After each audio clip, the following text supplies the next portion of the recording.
Thank you all for being here. Over the past week, more than a dozen suspicious packages have been sent through the United States Postal Service to a media outlet, a Hollywood actor, and at least 7 high-ranking current and former political leaders in the Democratic Party. This is utterly unacceptable. Political violence or the threat of violence is antithetical to our vigorous system of self-government. It is a threat to that respect for law and process that allows our people to accept legislation, elections, court rulings with which they do not agree. This is the central feature of our system of government. You advocate for your beliefs enthusiastically, but we peaceably and lawfully comply with the results. Please know that from the beginning, this investigative team has made this matter a top priority, focusing their great talents and expertise on neutralizing this threat. They have moved swiftly and professionally, using extraordinary technical expertise to apprehend the one alleged responsible. This is a demonstration of the skill, capability, and determination of our American law enforcement, the best in the world. So I am pleased to participate in this announcement that a suspect is in the custody of the FBI. I want to remind everyone that the defendant in this case, as in every case, is innocent until proven guilty. He has been charged today with 5 federal crimes, including interstate transportation of an explosive, illegal mailing of explosives, threats against former presidents and certain other persons, threatening interstate communications, and assaulting current and former federal officers. For these charges, the defendant faces up to 58 years in prison. These charges may change or expand as the investigation proceeds. This is a law and order administration. We will not tolerate such lawlessness, especially not political violence. And so I want to thank FBI Director Wray and his team, all of our law enforcement partners who are here, ATF, Secret Service, Postal Inspectors, Capitol Police, and New York City Police Department, and the United States Attorney Berman of the Southern District of New York, and U.S. Attorney for the Southern District of Alabama, Ariana Orsham. Federal, state, and local law enforcement officers from across this country responded immediately to the cause and contributed to this effort. We are proud of each one of them. I want to reiterate the defendant in this case is innocent until proven guilty. But let this be a lesson to anyone, regardless of their political beliefs, that we will bring the full force of law against anyone who attempts to use threats, intimidation, and outright violence to further an agenda. We will find you, we will prosecute you to the fullest extent of the law. And now Director Wray, who's done an incredible job leading this effort over the last few days, he will give us the details of today's important arrest. Chris?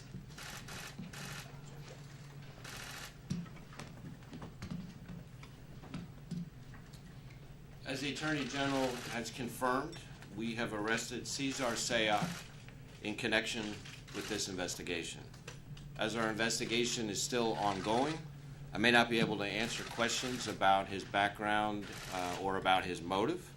What I can say is that this was a nationwide investigation of enormous scope and of the greatest importance. Our investigation ranged from New York to Delaware, to Maryland, to the District of Columbia, to Florida, to California. And as it always does, the FBI responded with every resource we've got, including our joint terrorism task forces, our counterterrorism division, and our world-renowned experts at the FBI lab in Quantico. But and I really can't underscore this enough, we did not act alone, as you can see from the agencies and departments represented up here today. A threat of this scope and of this magnitude requires all of us working shoulder to shoulder. And today's arrest is a testament to the strength of our partnerships and what we can do when we all work together. I want to acknowledge the many partners who helped in recovering and transporting these IEDs to our lab in Quantico. This is dangerous and highly skilled, specialized work that requires great care, and we're incredibly grateful to all those who helped us in that effort in getting those devices to our lab from around the country. We can confirm that 13 IEDs were sent to various individuals across the country. Each device consisted of roughly 6 inches of PVC pipe, a small clock, a battery, some wiring, and what is known as energetic material, which is essentially potential explosives and material that give off heat and energy through a reaction to heat, shock, or friction. Though we're still analyzing the devices in our laboratory, these are not hoax devices. I want to focus for a moment on the amazing work of our folks at the FBI lab. Based on their initial analysis, they uncovered a latent fingerprint from one of the envelopes containing an IED that had been sent to Congresswoman Maxine Waters. We have confirmed this fingerprint is that of Cesar Sayoc. There is also a possible DNA connection between samples collected from pieces of 2 different IEDs mailed in separate envelopes and a sample previously collected from Sayoc in connection with an earlier arrest down in Florida. This is phenomenal work with the greatest pressure under an incredibly tight time frame. We see unbelievable work like this on TV and in Hollywood, but to see it up close in reality is something to behold. And we are so proud of our team at the lab for their work in keeping people safe and helping us to find the individual responsible. Late last night, we also turned to our partners in the Florida Department of Law Enforcement for confirmation of this DNA connection, and we want to thank them in particular for their very quick work. I also want to thank the men and women of the FBI's Counterterrorism Division, who remain on high alert every day to try to keep the American people safe from harm, and who move quickly and efficiently into action every single time. Today's arrest doesn't mean we're all out of the woods. There may be other packages in transit now and other packages on. So we need the help of everyone out there, every citizen, everyone in law enforcement, everyone we've got to help with this investigation in the days to come. If you've got any information, please call us on our tip line at 1-800-CALL-FBI or our email line tips.fbi.gov. No piece of information is too small. Every tip could be the one that leads to something very important.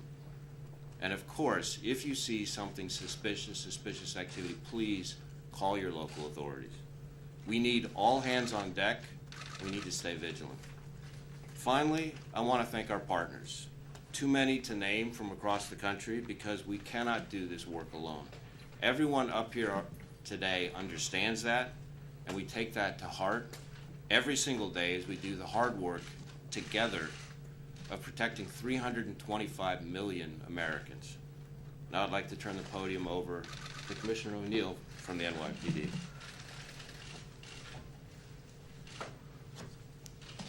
Thanks, Chris. Good afternoon, everyone. On behalf of the men and women of the NYPD, quite frankly, all the people in New York City, I want to commend and thank all of our local, state, and federal law enforcement partners in this effort, including the Attorney General's Office and the U.S. Attorney's Office for the Southern District of New York.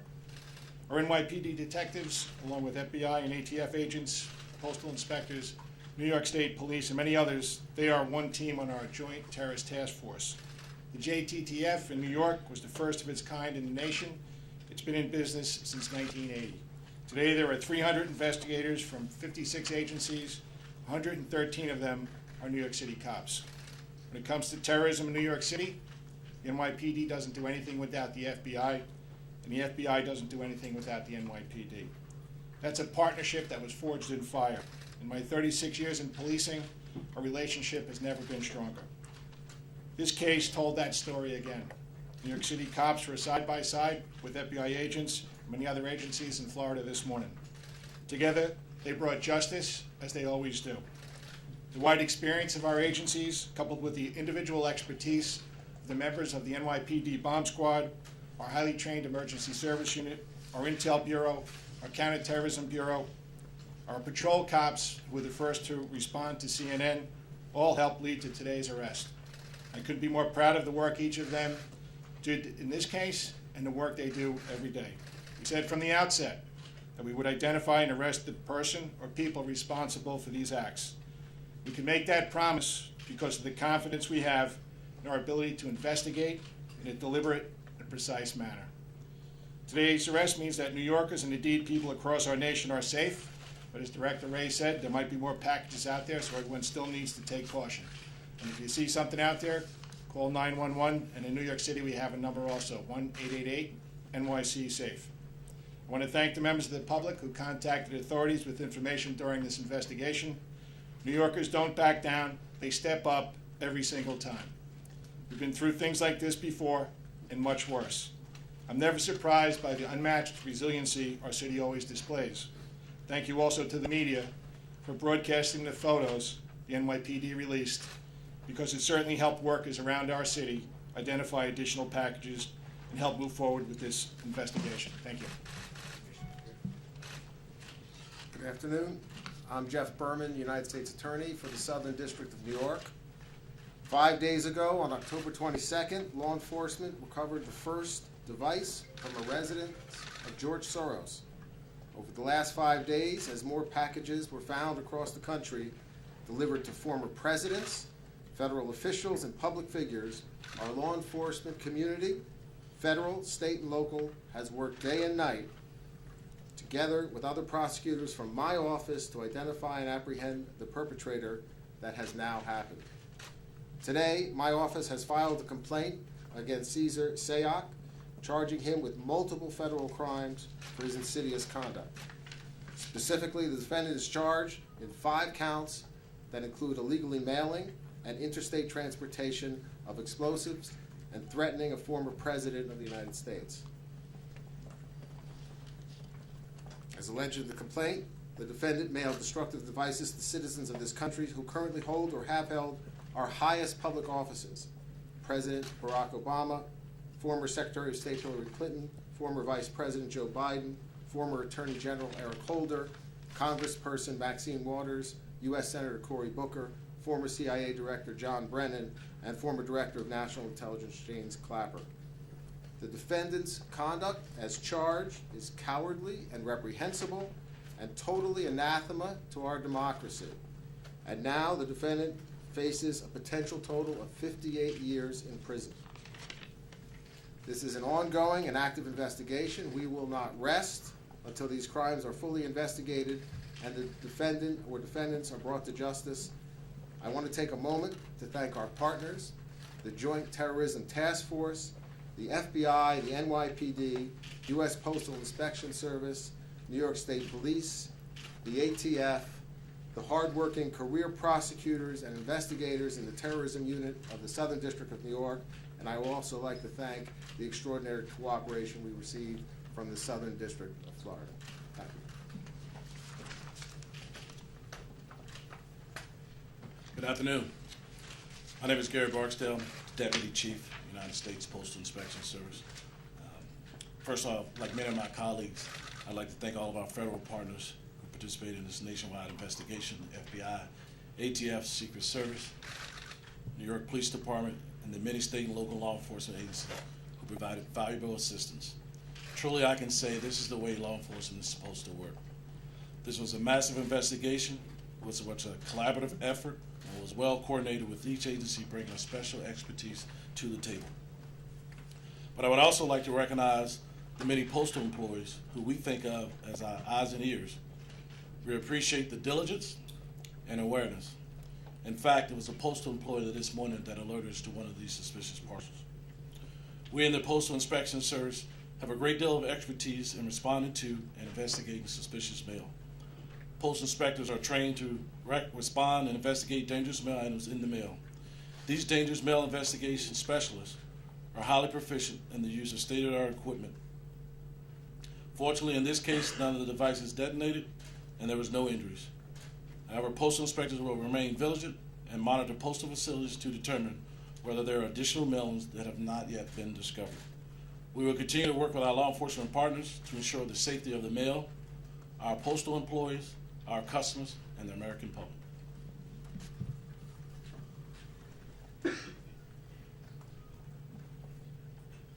Good afternoon. Tex Ellis, the Secret Service Director. Just as the other speakers have emphasized, I just want to comment on the importance of cooperation here.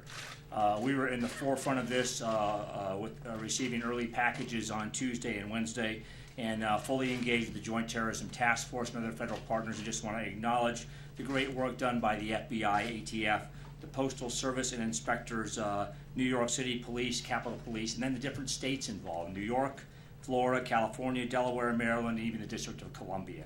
So, and I also want to spend just a few minutes to emphasize how seriously the Secret Service takes these threats, how important it is to provide protection to our protectees, including former presidents and the current president and vice president, and just thank our agents and officers and analysts who not only investigate cyber and financial crime, but provide world-class protection to our protectees. I think they've done outstanding work here.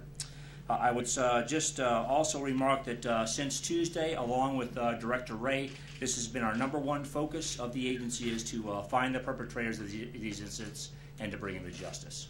Thank you. With that, we'll take a few questions. Pete? Mr. Ray, can you tell us along the lines of how fast this moved, when did you or folks isolate the fingerprint? So each of the devices was being brought through what are called total containment vehicles to our lab, and they were coming kind of seriatim. And we received some of them. The first two that we received were the devices that were sent to former President Obama and the DC package that was sent to Congresswoman Waters. And so the analysis began on that, I think yesterday, and we were starting to receive information over the course of the last 24, 36 hours. So it was found yesterday. I don't know the exact time, but that's ballpark. Here. Question for Director Ray and Attorney General Sessions. Can you describe your reaction to when you got word that there was a latent fingerprint that might lead you to a suspect? And also, could you give us a sense of why the devices may not have exploded? So what was the second part of the question? Any sense of why the devices did not explode?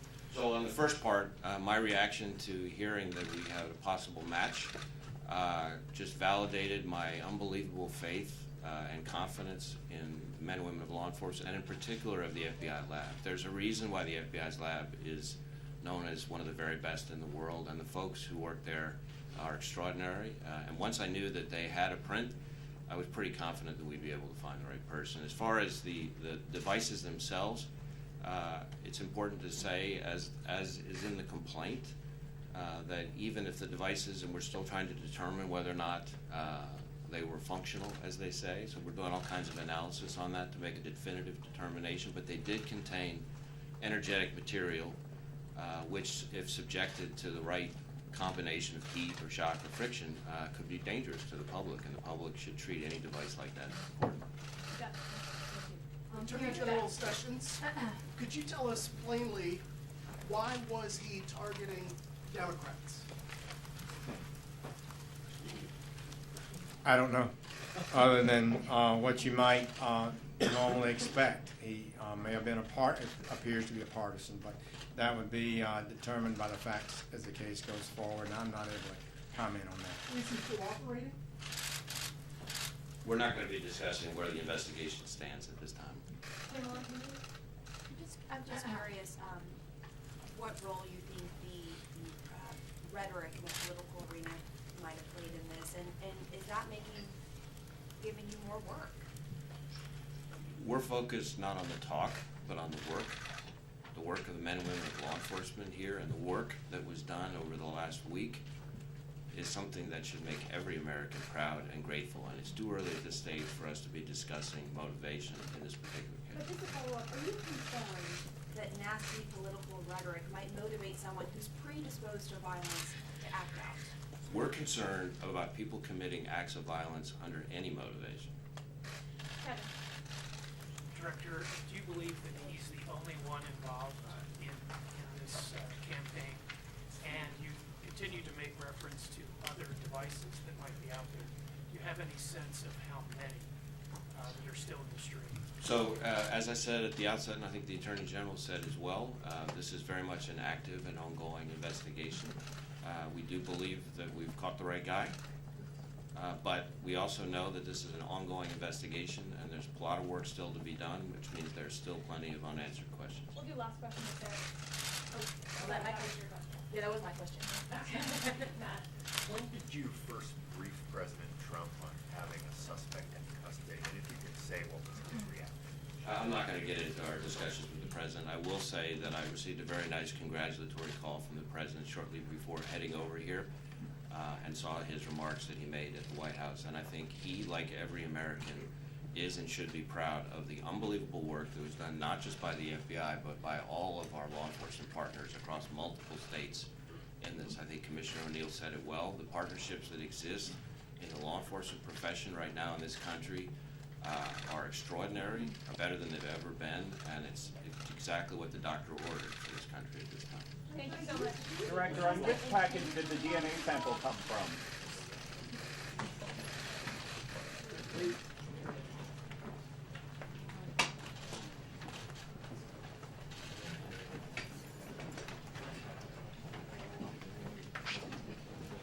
I couldn't take you. It lost me.